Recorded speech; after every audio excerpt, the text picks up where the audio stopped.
What can I say about Coach Ray Scott that I have not said in the past 10 years? It's getting harder and harder to introduce this man because it seems like I run out of adjectives every time I do. I've run out of adjectives years ago to describe Ray Scott, but we can't have a 10th anniversary show without Ray Scott, and that's just ridiculous. And he's here with us to talk to us about the Pistons, as he always is. He's being as gracious as ever.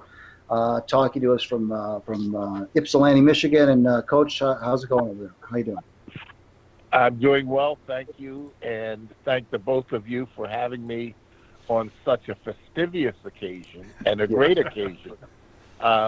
Doing this for 10 years has just been phenomenal, and when we figure the teams that we've seen, but it's just really something I look forward to. Almost, I'm getting to be disappointed, guys, when you don't call me at the beginning of basketball season. Yeah, I know. It was kind of a weird. It was kind of a weird year for us at the Knee Jerks last year. We didn't have very many guests on. We had a lot of issues in our personal lives that kind of took us away from the show. So we didn't have a lot of guests on. But unfortunately, in the 10 years that we've done this show, Ray, we have not been able to talk about a Pistons playoff victory. We gave them 10 years, and they still couldn't pull it off. But I do want to talk about that, though, about the Pistons. I mean, obviously that's what we're talking to you about. But I mean, Al and I, last time we were on the show, he and I, a couple weeks ago, we were talking about the series against the Bucks, if you want to call it a series against the Bucks. And the thing that really bothered me, and I don't know if you picked up on this as a coach, but what bothered me was some of the comments that I read after the series was over, and I'm talking specifically about comments from Andre Drummond, who said things like, and I'm paraphrasing because I'm going off memory, but he said things like, I'm so proud of these guys, and it was so fun to play with them, and this was such a great experience. They just got blown out by 1 million points in 4 games. None of the 4 games were competitive. I personally, and again, I want to get your take because you're a former coach and player. I want to see a little more fire and brimstone out of this guy. I want to hear him say instead, that was unacceptable. I'm absolutely embarrassed to be wearing this Pistons uniform now. We just got destroyed in 4 games I don't care if the Bucks won 60 games or whatever. We just got destroyed in 4 games. We were not competitive. That's not acceptable. And I'm going to do everything in my power to work as hard as I can in the offseason so that this does not happen again.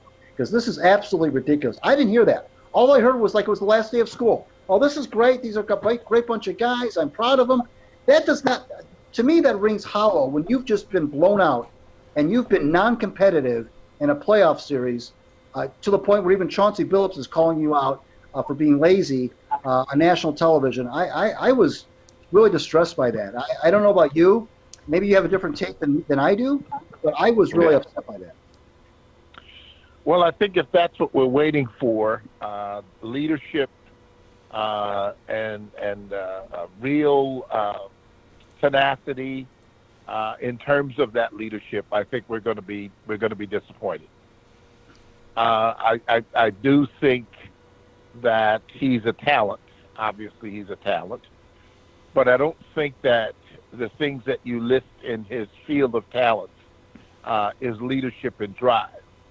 I do see it in Blake Griffin, leadership and drive. But the problem with Blake is the injury process. His body takes a beating, and like he's just had arthroscopic surgery. But even with that surgery, he's pointing to next year. He's pointing to getting himself in prime condition, etc. So the difference in talents in terms of leadership is vast. But I think that what they have to add to in their locker room are guys who do bring the type of leadership that you're wishing for. But I don't believe that you will count Andre Drummond as one of those guys. Why is that? Is that just something that's just not who he is, or is that just do some players, coach, just don't have that? We just have to accept it, and I mean, that's just got to drive you crazy, though. Yeah, that's psychological. Well, it would drive you crazy because he's such a prominent part of your franchise. Right. But that's the case in many, many, many, many locker rooms. They complain about it in Washington, the Washington Wizards, with respect to Beal and John. Wall. John. That's one of the things they complain about there, is not the skill level, right, but the leadership. What you do in that locker room. And when my brother and I have conversations, I always tell him that 90% of the time when a team falters, they falter first in the locker room because of the leadership, because of the chemistry. It's who takes over in that locker room. And I personally believe that Blake Griffin drove the team. But my problem with Blake is that in two key areas that we needed him, he was not there because of injuries. 2 years. Mm-hmm. The first year he was here, it was the drive for the playoffs, and I think he was out the last month of the season. Mm-hmm. So that ended the drive for the playoffs. Right. This year they got to the playoffs, but again with injuries, he wasn't effective. He wasn't the player that he had been. But the thing that I saw from him that remained consistent was his leadership. So leadership is it's quantifiable. I think when you lose, you can kind of look and guess what happened in that locker room just by body language and attitude and so forth. And that's what I think just happened with the Houston Rockets with respect to the Golden State Warriors. I think the Rockets fell apart first in the locker room.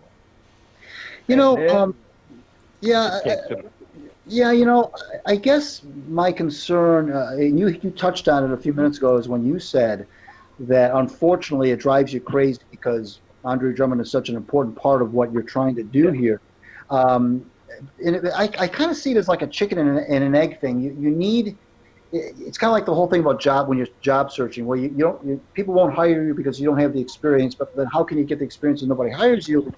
Right. The problem with the Pistons is they don't have They don't have a winning culture. We know that. B, they don't have anybody in the roster, including Blake Griffin, by the way, who's really won anything. Yeah. The coach is the closest thing they've come to anybody winning anything, and that he doesn't count because he's not on the floor.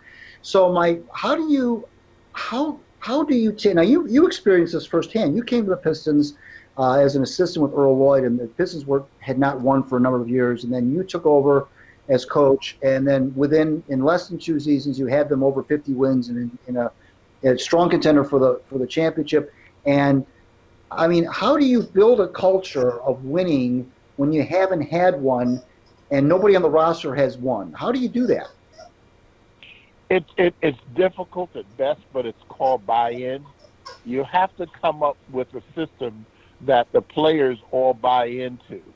And the genius of that in this franchise has been Chuck Daly. Right. Chuck Daly put together a system that the players actually believed was their system. Right.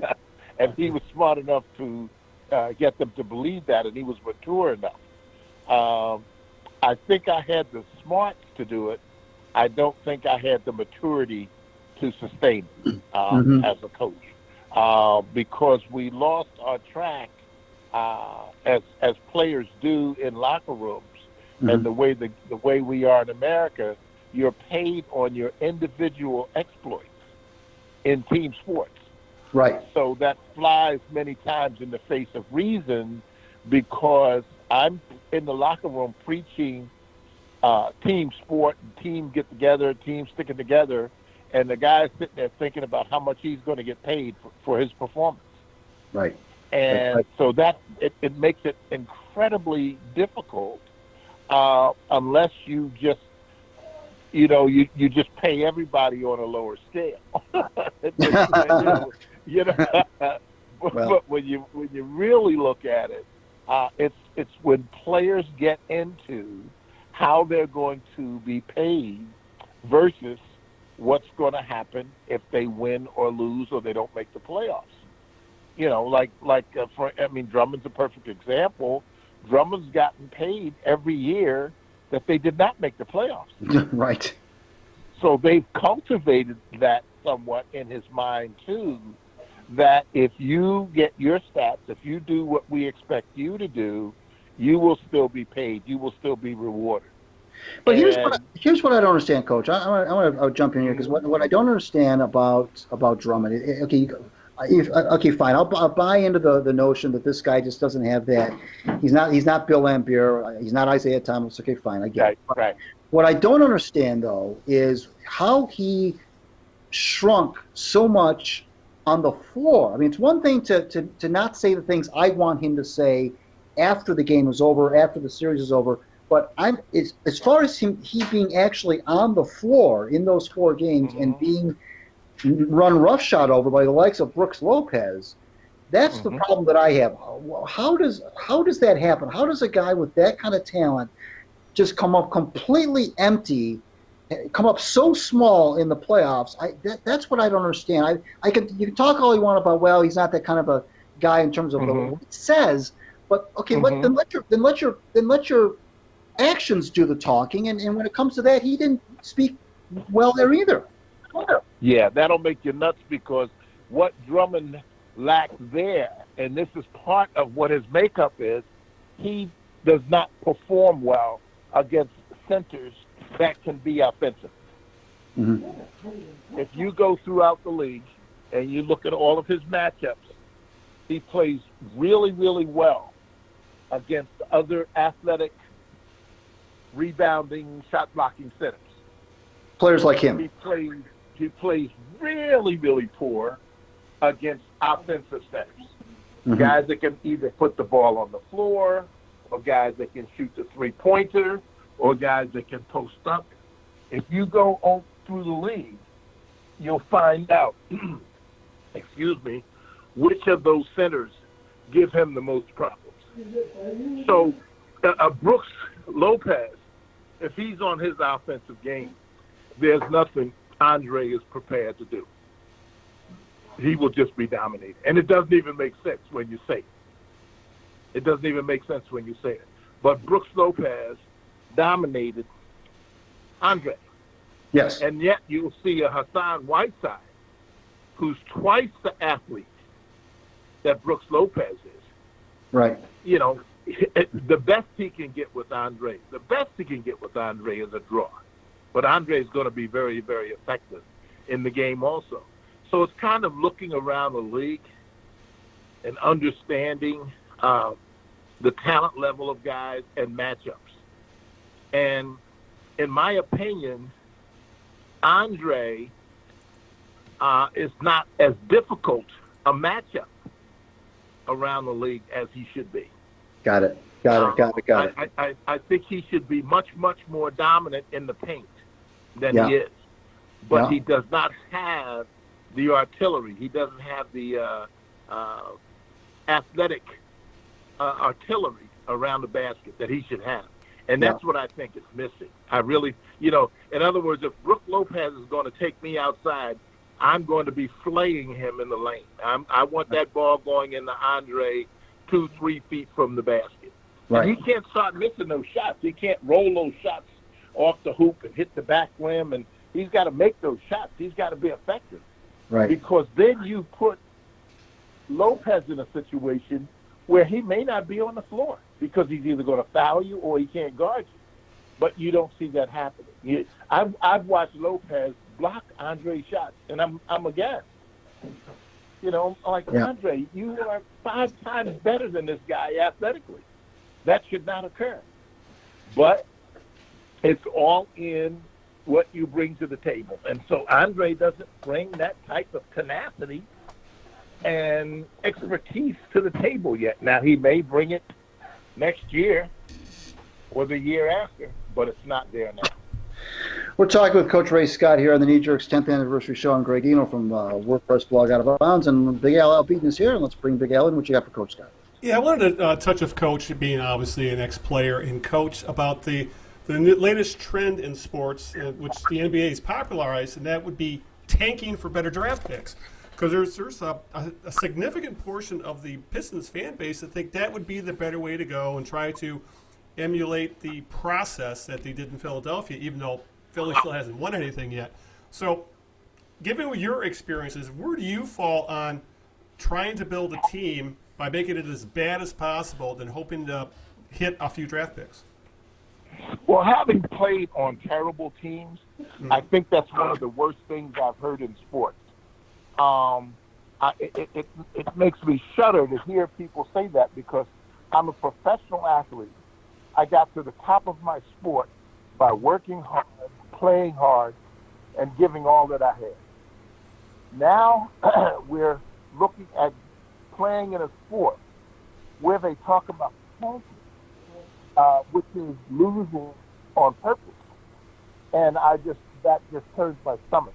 I think that players go on the floor every night to get the best that they can to win. And fans deserve that. And to get my respect, that's what I want to see. I mean, if you lose, I want to see you losing trying to win. I don't want to see you losing trying to lose. That's detrimental to the sport, in my opinion. Yeah, and to kind of follow up with that, it seems like for some reason fans believe that's the only way to do it, forgetting that look what Milwaukee's done, look what Denver's done. There's more than one way to build a team. Yeah, but they got, think of Milwaukee's best player, Giannis, was really a developed player. He wasn't drafted. There was no magical, wand wave where we lost 60 games and we got Giannis and he was an elongated Dr. J. We got him because we won or we tried to win, but we developed him. Right. And that's fine with me.